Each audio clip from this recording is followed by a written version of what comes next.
It's always getting faster. And so if you want, you have to empower people to be your brand voice.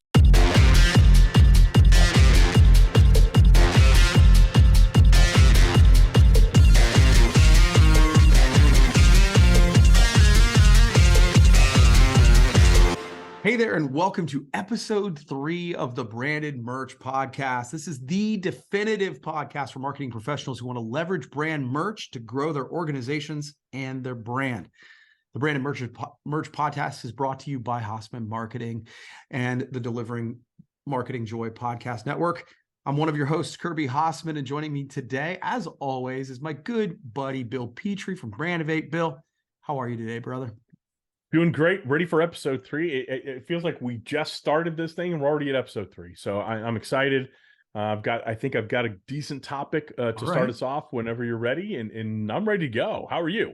I'm doing really well, buddy. And the response so far has been really good. I think anytime you start something new like this, which is, one of the things we're talking to marketing professionals about, it's always interesting to see. I always feel like, and I'm curious to know what you think, it's like there's a little bit of a boost at the beginning. And then, it's like that first one people want to log into, but we actually had a really good response last week. And so I'll be curious to see if we can maintain the momentum and kind of continue to grow the audience on this. So I appreciate you taking the time to do it. Absolutely. Let's go. Okay. Let's go. Yeah, absolutely. So each week you're going to bring a marketing topic, and then I'll bring up a brand and merch topic. So what is your topic this week, buddy? All right, Kirby, I was thinking about online marketing marketing trends, and so many of them are obvious. And we read these articles like, here's something you need to do to grow your business. And it's just a lot of it's wash, rinse, repeat. So I've got 5 non-obvious marketing trends for this year that I think people need to start considering, if not implement. And number 1, employee advocacy is going to take top priority in brand building.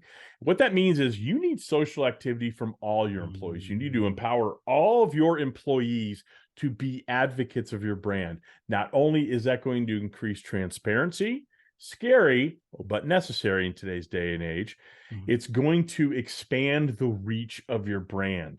And when your employees can become advocates for your brand, pretty amazing things can happen. Yeah, man, I totally agree. I agree with this. And I think it's so fascinating to me that we're still talking about this in 2023. I think you and I have had this conversation for many years, because here's the thing. These people who work for you and are your team members, good or bad, they're already representing your brand. So you might as well arm them with the proper information and kind of understand that, because and by the way, that's before social media too, right? Because when somebody's wearing a logoed shirt, you want to make sure that they're representing it well. Let's just put it that way. Correct. So I think that's a really good one. All right, number 2, company leaders will need to openly communicate when things go wrong. Follow the Southwest Airlines example of last Christmas, when their entire internal system broke and people were stranded. You had the CEO explain, here's what happened and here's what we're going to do to fix it. When you do things like that, when things go wrong, either on a micro level where it's an order that went wrong, or a macro level where an entire system failed, what that does, it immediately puts a layer of Teflon where people can't get mad when you own something, apologize for it, and explain how it's not going to happen again. Yeah. And again, I think this is where I think social media has made this even more important. I think that, again, this is a thing that's always been true, but social media amplifies it. So I love that. I think that's great advice. Number 3, owned social media. And this is going to be something you love, Kirby. Owned social media will be an increasing focus. The political, that's one of those breaker words I can't say. The politicalization, try to say that's that a tough 5 one. times. That's tough. Of existing social media channels and the shifting algorithms is decreasing platform predictability. And not to mention the concerns about privacy. My Twitter account, for example, got hacked a few weeks ago. The platform was absolutely zero help in recovering it, and only thanks to a bunch of people complaining to Twitter saying this person is impersonating somebody else, Yeah. did it even get close to being resolved? So companies need to begin organically increasing engagement with their owned assets. And I know this is something you're a huge advocate of, Kirby. Yeah, this is something I talk about a lot. I mean, the reality of it is we've talked about it. You know, at the end of the day, we're the product on social media. And so if Facebook changes their algorithm, there's not a damn thing we can do about it. So now it doesn't mean you don't play in those areas. It's that you leverage them as we've said, a tool in your toolbox. You should be there. You should be transparent. You should do all the things that you've just said, but you should also be driving them to a place where you actually have control of the assets, because the list is the business. Yep, absolutely. Number 4, customer generated content will become far more important. What do I mean by that? Reviews and ratings. Yes. Honest reviews, honest ratings from your customers. It's time to encourage. I don't care what business you're in. Yeah. I don't care if you sell PVC piping for plumbing or lumber or ball bearings. Encourage your customers to leave honest, candid feedback and make it public. It's, again, a lot of these things are scary. Yeah. But you have to get outside your comfort zone and allow people to do that, encourage them to do that. And what it also allows you to do, it helps you learn about where the breaks in your processes are so you can fix them. Oh, man. I mean, it's wonderful advice, Bill. And I think the other thing I would add to that is make it really easy for them to give reviews. I think so many times, like, if you're angry about something, that's when you get a lot of reviews. I think that's one of the reasons people are afraid of them, is because that's when you get them. It's because we aren't actively asking people, hey, did you have a good experience? Can you let people know? So yeah, I think, it's one of the, so Amy and I own some real estate, and there's some Airbnb components. Airbnb is adamant that you get reviews. And while, the goal is always a 5-star review for Amy, the moment she doesn't get that, it's like, oh, okay, what do I need to fix? And I think if you go into it with that idea, you really have an ability to make a positive impact on your business. 100% couldn't have said it better, Kirby. Last one, creator and influencers are going to gain autonomy and more autonomy. And here's why. Trends are happening more frequently and they fade faster than ever before. Okay. Yeah. Most of the time they're over the second you learn about it, especially if you're in a larger organization. So if companies you want to join a trend, it means investing trust in creators. And if you have them, engaged influencers. It also means that you have to have fewer rules, meaning brands have to do the work on the front end to ensure creators will deliver with little to no direction. Yeah. We are, one of our mutual friends, you guys would know, but he used to run our industry trade association. And one of my favorite things he always said was, the pace of change is never slower than it is today. Right. Sorry, never slower than it is today. Yeah. It's always getting faster. It's always getting faster. And so if you have to empower people to be your brand voice. You can't do it all. You have to trust someone to be able to think autonomously, independently, and act on behalf of the company. Will mistakes happen? Yes, because mistakes will happen if you were doing it. But you have to allow people to make those mistakes. And I think it good ties to the very first piece, right? Because we were talking about providing employees and making them brand advocates. I mean, I think that the policy is the same. You want to arm them with information. You want to give them the best, obviously information and tactics that you can. And then people are free beings. I think, in the past, and I've seen politicians do this, they want to control. And that horse is out of the barn, my friend. So, I think you can kind of be a big part of it and you can influence it. But once it's out, I think if you're going to work with an influencer, you got to let them be them. Absolutely. So those are those 5 not so obvious marketing trends for 2023. Take a look at those, see how you can implement them in your business. This is how you grow your business, not just financially, but you grow it, almost make it a little older, a little more mature, a little more adult. So there you go, Kirby. Now talk to us about some promotional product stuff. Yeah, right. So, each week we talk about different branded merch. We've talked about some myths. Last episode, we talked about onboarding.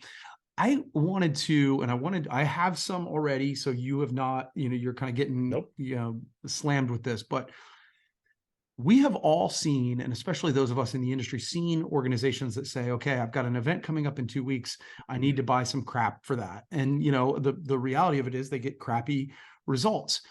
And I think that what I've found is there are some questions to ask that will great. make it a lot better. So I want to talk about some great questions to ask if you want to buy branded merch and how it can elevate that experience. So I'll give you a couple, and then I would love for you to jump in and give me any that pop into your head. So the number one, and you and I've talked about this on other podcasts, I've done other pieces of content about this. I think the number one question people need to ask is, who's it for? Right? It is fascinating to me how people will say what's new, what's hot, what's trending, what's the latest thing. And other than budget, right? Like, I need to know what you want to spend. But the first question I need to know is, who's it for? Because otherwise, how can I know if it's going to be effective? Fair? Absolutely. 100%. Want to know who that target audience is. If you want to move an audience to action, which branded merchandise is one of the greatest vehicles for doing that. Yeah.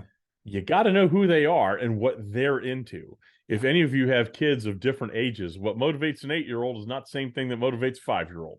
Right. And so you need to know who that audience is so you can use the right merchandise. It is a running joke in our industry of, hey, I've got a trade show in 2 weeks. What should I give out? It really is a running joke inside our industry, because that is a lot of the type of projects that are given to promotional products distributors. So understanding who that target audience is a great question, and really getting into that too, getting into the answer to that question. Well, and the reality of it is, I think that if you're listening to this, you might be thinking, well, duh, of course I'm thinking about that. But okay, so then share it with the partners though, too, because I think, you may know exactly who you're trying to reach, but make sure you share that. Yeah. This is one that I think our common friend, Bobby Lee Hugh, has said, and it is one that really resonated with me. What do you want them to feel? Right? Yeah. If you are going through there's an expense that goes, or an investment that goes with doing branded merch.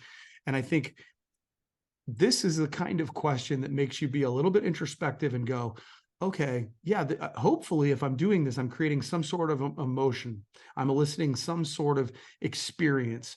And I think, what do you want them to feel is a really interesting question to ask when you're talking about branded merch. Absolutely. It's one I've asked in a million times in a million different ways.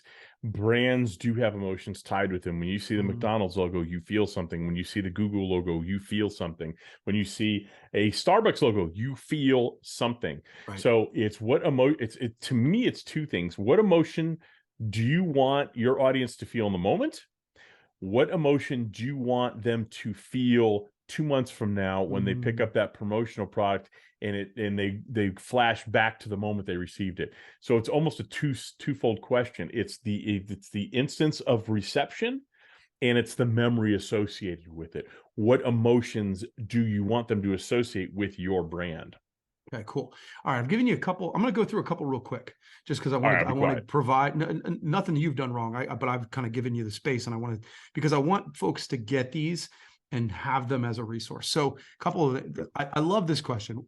Where will they be when they realize they need you?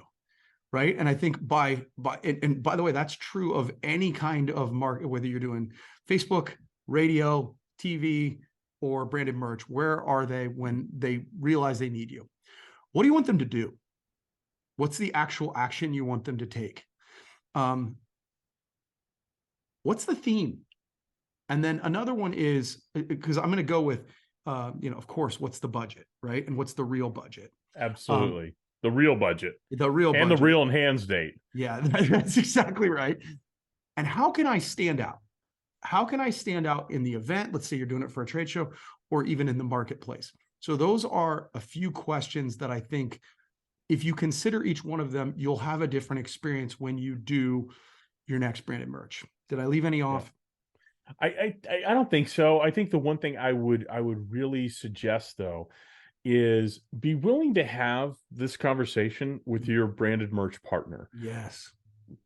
Be willing to answer those questions. It could be in an email, it can be over a phone call, it could be in person, but be willing to answer those questions. Yes. Because after all, the first question that someone like Kirby or I would probably ask you is why? Because a lot of these requests come in and say, we want to give, hey, can we order these pens for this trade show in 2 weeks? My first question to you is going to be why? Why do you want to do pens? Now, that's not to say that's not the exact right vehicle for your audience, for your budget, for the event, but we need to understand why. Right. And so we start with why, and then all those questions Kirby asked, but we got to be willing to have that conversation because it's definitely what you said right up front, Kirby. It's garbage in, garbage out, right? And if we don't have that information, Kirby and we can't, no one can create that decorated nugget of awesomeness that people remember for years and years. That's exactly right. So if you want to create a branded merch campaign that's going to stand out, make sure that you're asking these questions and probably more questions. I mean, each organization is going to have different things that you're trying to accomplish, but I think the goal here is to get you thinking, right? In the marketing space that you're living in, so that you can do, whether it's social media and following trends, or whether it's doing branded merch, you can do it in a better way. Bill, appreciate you taking the time to do this each and every time. And there you have it. This has been another episode of the Branded Merch Podcast. Really appreciate you following along. You can find all of the content that we do at hassemanmarketing.com and /blog. We really actually do have quite a bit out there. And hey, if you want to do branded merch right, we're going to give you a book, right? Head to hassemanmarketing.com. There's a place to download Delivering Marketing Joy, which is our book, and you can have it for free. Once again, Bill, appreciate you taking the time, buddy. We'll see you next time. You bet.